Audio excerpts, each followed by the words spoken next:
जय हिंद साथियों, this is शाली शर्मा आपके लिए लेकर आई करंट अफेयर का rapid revision whole day current affair cover करेंगे आज इस क्लास में फॉर यूपीएससी एंड सीडीएस वालों के लिए। जो भी इंपॉर्टेंट करंट अफेयर है वो सारे के सारे इस वीडियो में हम आपको बताएंगे कि आपके एग्जाम के लिए कौन सा टॉपिक इंपॉर्टेंट है। तो सबसे पहले आते हैं,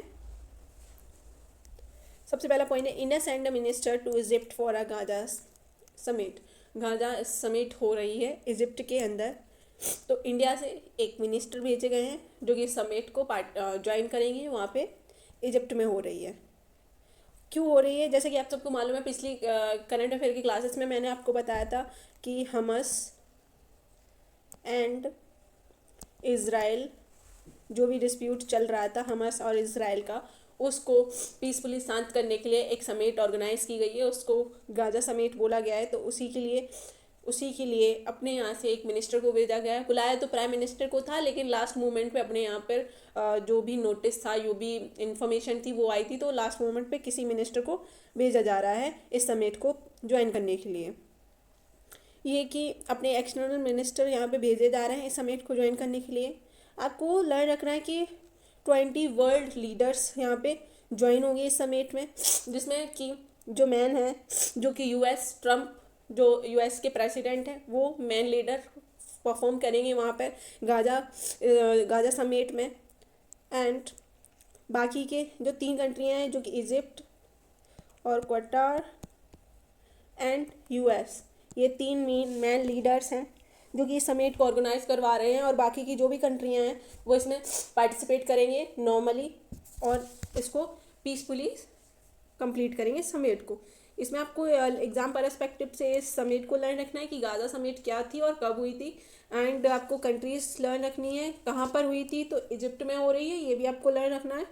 एंड नेक्स्ट अपन आते हैं नेक्स्ट पॉइंट पर, do case transfer build a women agency. ये काफ़ी इम्पोर्टेंट आर्टिकल है, जिसके अंदर काफ़ी अच्छे से पूरा एक्सप्लेन करके रखा है जो भी वुमेन्स हैं, इनका बैंक अकाउंट से क्या रिलेशन है, इससे क्या प्रभाव पड़ा। जैसे कि ये पूरा डाटा है, पूरा का पूरा डाटा वर्ल्ड बैंक से लिया गया है। वर्ल्ड बैंक के अकॉर्डिंग वर्ल्ड में 70% लेडीज़, जो भी फीमेल्स है, वुमेन्स है, उनके अकाउंट होते हैं, बैंक अकाउंट्स होते हैं, बैंक अकाउंट्स होते हैं। और इंडिया के अंदर दिखाया गया है इसमें कि 89% फीमेल्स, जो भी वुमेन्स हैं, उनके बैंक अकाउंट्स हैं। तो कहीं ना कहीं काफ़ी अच्छा इम्प्रूवमेंट रहा है, जो अभी अलग अलग स्टेट्स में चलाया जा रहा है। जैसे कि मध्य प्रदेश में चलाया जा रहा है लाडली बहना, ऐसे ही महाराष्ट्र में भी चलाया जा रहा है बहन करके कुछ। ऐसे ही अलग अलग स्टेट में जो भी ये स्कीम्स चलाई जा रही हैं, जिसमें क्या है, डायरेक्टली जो भी वुमेन्स हो उनके अकाउंट में गवर्नमेंट लीडर की साइड से 2000 रुपीज़ जितना भी पैसा डाला जा रहा है, जिससे कि उनके बैंक अकाउंट्स खुल रहे हैं जीरो बैलेंस वाले। इससे काफ़ी अच्छा इम्प्रूवमेंट हो रहा है एक फीमेल्स के अंदर। अकेला यही नहीं है कि इससे कि ये काफ़ी अच्छा आपको ये पूरा मैप में पूरा दे के रखा है, ग्राफ बना के, कि कितना वुमेन्स के अकाउंट्स हैं। 30%, 89% मैंने आपको बताया कि इंडिया के अंदर हैं। एंड ग्लोबल एवरेज 77% है, एंड इंडिया का 89% है। तो उसमें आपको लर्न रखना है कि इंडिया कितना अच्छा परफॉर्मेंस कर रहा है। ग्लोबल लेवल 77% है, एंड इंडिया 89%। तो आपको इसमें ये लर्न रखना है। एंड जो भी गवर्नमेंट स्कीम्स इसमें दे के रखी हैं, अलग अलग स्टेट्स में अलग अलग जो भी गवर्नमेंट स्कीम्स चलाई जा रही है, ऐसी मध्य प्रदेश में लाडली बहना चलाई जा रही है, ऐसी कर्नाटक में, उत्तर प्रदेश में, महाराष्ट्र में भी, एंड राजस्थान में भी ये वुमेन्स के लिए अलग अलग जो भी स्कीम्स हैं वो चलाई जा रही है। तो आपको वो स्कीम्स इस पूरे आर्टिकल में लर्न रखना है। एंड नेक्स्ट पॉइंट पे आते हैं। सॉरी, ये पीपीटी बनाते टाइम ऐसे हो गया है, रिवर्स हो गया है। मैं आपको इसमें कवर करेंगे। अभी क्या हो रहा है, पाकिस्तान एंड अफ़गानिस्तान का कुछ डिस्प्यूट चल रहा है, जो कि अफ़गानिस्तान में आप लोगों को मालूम होगा कि ताइवान वाले लोगों ने उस पर करके रखा है कब्जा, और वही वहाँ पे रूल कर रहा है। तो उसी ऐसा वो माना जा रहा है कि जो पाकिस्तान ने कुछ ताइवान वाले आर्मी, पाकिस्तान तो ऐसा बोल रहा है कि उन्होंने वहाँ के कुछ जो क्या होते हैं वहाँ के, एक मिनट, ताइवान 85 Pakistani soldiers kill operate Afghanistani force across the Durand फॉरगन्स एंड द मिनिस्ट्री 58 पाकिस्तानी जो थे वहाँ के सोल्जर्स उनको मार दिया गया, किल कर दिया गया। तो उसी के बीच में कुछ इनका आपस में चल रहा है, लेकिन इंडिया काफ़ी लंबे टाइम के बाद अफगानिस्तान से कुछ कांटेक्ट बनाने की कोशिश, मतलब कि कांटेक्ट क्या, उससे दोबारा से रिकनेक्ट होने का ट्राई कर रहा है, क्योंकि अफगानिस्तान में इंडिया ने काफ़ी ज़्यादा इन्वेस्ट किया है और काफ़ी ज़्यादा उसमें पैसा खर्च किया है उसकी डेवलपमेंट में। तो कहीं ना कहीं इंडिया उसको उसकी साइड में रिकनेक्शन करना चाह रहा है और सपोर्ट भी कर रहा है ताइवान को, जो वो पाकिस्तान के साथ कर रहा है, क्योंकि पाकिस्तान अपनी कॉपी करना चाह रहा है कि भाई हमने इंडिया के अंदर जाकर इंडिया ने पाकिस्तान के कुछ पाकिस्तानियों को मारा क्योंकि वो फालतू में डिस्प्यूट कर रहे थे विथआउट एनी लीगल रीज़न। तो अब ऐसे ही पाकिस्तान कह रहा है कि हमने ताइवान के लोगों सोल्जर्स को इसलिए मारा कि वो फालतू में डिस्प्यूट कर रहे थे, बट ऐसा नहीं है। इंडिया अफगानिस्तान को थोड़ा सा सपोर्ट कर रहा है, उसकी साइड है। एंड नेक्स्ट आते हैं अपन वोटिंग पैटर्न ऑफ मुस्लिम इन सीमांचल्स। इसमें ज़्यादा कुछ नहीं है, आपको ये नहीं कवर करना है। And next, why did X Twitter executive file a lawsuit against the Elon Musk. ये आपको नहीं कवर करना एग्जाम के लिए। A Great Nicobar revived the issue of the nature legal rights. Teachers International Environment Law, the Indian Society International Law, new Delhi.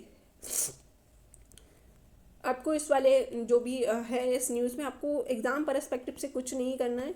And ये this is very important, आपको ये तो अच्छे से लर्न रखना है। आपको पता होगा एशियन हिस्ट्री काफ़ी अच्छी पूछी जाती है आपके एग्जाम में, एनडीए हो या सीडीएस हो उसके लिए, तो आपको ये लर्न रखना है। Recently dig in the Tamil Nadu Tenkasi river represent of the iron age of culture.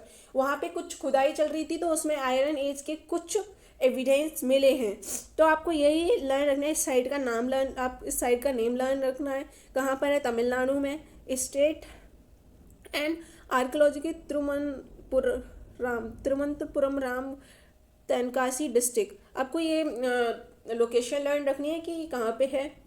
And 35 एकड़ lies in present day village between. तो आपको लोकेशन लर्न रखनी है कि आयरन एज जो भी अभी रिसेंटली आई है तो उसको लर्न रखना है, तो आपको एग्जाम में पूछ लिया जा सकता है इसको भी।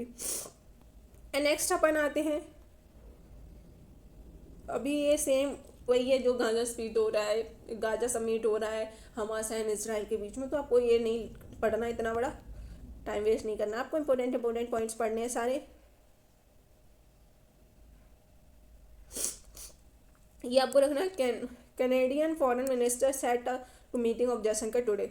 आज जयशंकर जो अपने फॉरेन मिनिस्टर हैं उनके साथ एक मीटिंग फिक्स हुई है जो कि कनाडा की फॉरेन मिनिस्टर्स हैं। अभी कुछ मीटिंग होने के बाद मालूम चलेगा कि मीटिंग किसके ऊपर हुई थी, तो अभी तक आपको सिर्फ यही माइंड में रखना है कि हाँ कनाडा के साथ अपनी एक मीटिंग हुई। एंड नेक्स्ट अपन आते हैं नेक्स्ट, ये this is very important, Trump threaten message. अभी मैं आपको बताऊँ इस पूरे का क्या मीनिंग है। ट्रम्प ने अभी इंडिया पर 30% ट्रम्प ने अभी इंडिया पर 50% टैरिफ टैक्स लगाया था, हाँ अभी, और उस टाइम पे चाइना पर लगाया था 30%। अब क्या कर दिया चाइना ने, क्या बोला कि भाई मैं जो क्रिटिकल अर्थ मिनरल्स हैं मैं उन पर टैक्स लगा रहा हूँ बिकॉज ऑफ मेरी इंडस्ट्री को हार्म हो रहा है, इसलिए मैं उस पर टैक्स लगा रहा हूँ। और इस बात को सुनते ही भाई ट्रम्प भाई सब तो भड़क गए, इसलिए उन्होंने अब क्या कर दिया, उन्होंने चाइना पर लगा दिया 100% टैक्स, 100% टैरिफ टैक्स लगा दिया। अभी 100 आप बोलो कि 100% टैक्स, ऐसे देखो जैसे कि कोई 100 रुपये की चीज़ है, पहले उन्होंने 30% टैक्स लगाया तो वहाँ अमेरिका में जाके वो 130 की मार्केट में जाएगी, वाई और सेल होगी। एंड अभी उन्होंने बोला कि 100% लगा दे, तो ये 30% तो ऑलरेडी था और उस पर 100% लगा दिया, तो 230 रुपीज़ की कोई भी थिंग्स होगी वो बाय एंड सेल होगी अमेरिका के अंदर चाइना की। इससे ज़्यादा कुछ फ़र्क तो पड़ेगा नहीं चाइना को, बट हाँ ट्रम्प ने अपनी तसल्ली के लिए टैरिफ तो लगा दिया है और इससे ज़्यादा तो कुछ होगा नहीं, ये कुछ भी कर लें इंडिया को नहीं पीछा छोड़ने वाले। एंड आज के लिए मैं आपके लिए आज का जो भी था न्यूज़पेपर उसमें कुछ ज़्यादा इम्पोर्टेंट पॉइंट थे नहीं, जो थे मैंने आपको एक्सप्लेन कर दिए इसके अलावा आपको इतना बड़ा बड़ा पैराग्राफ पढ़ने की ज़रूरत नहीं है एग्जाम के लिए। जो भी था मैंने आपको 4 से 5 जो भी न्यूज़ थी मैंने आपको बता दी, सिर्फ वही आपको रीड करनी है। और उसके अंदर भी क्या करना है मैंने वो वाले पॉइंट्स भी बता दी कि आपको लोकेशन लर्न रखनी है, प्लेस का नाम लर्न रखना है, या फिर कुछ है अदर कंट्रीज़ वगैरह का, वो बस, इससे ज़्यादा कुछ है नहीं। अगर आपको लग रहा है कि ये भी कवर करवाना चाहिए था वो, तो आप मुझे कमेंट सेक्शन में बता सकते हैं कमेंट करके कि दीदी आपको ये वाला पॉइंट भी एक्सप्लेन करना था, या ये वाला आर्टिकल भी मुझे एक्सप्लेन करें प्लीज़। मैं ज़रूर करूँगी इसको एक्सप्लेन, सॉरी, मैं इसको एक्सप्लेन ज़रूर करूँगी। एंड आज के लिए मैंने सारे कवर करा दिए हैं रिवीजन में। एंड अगर आपको ये वीडियो अच्छी लगी हो तो उसको लाइक करें, अपने दोस्तों के साथ शेयर करें और सब्सक्राइब करना ना भूलें। जय हिंद।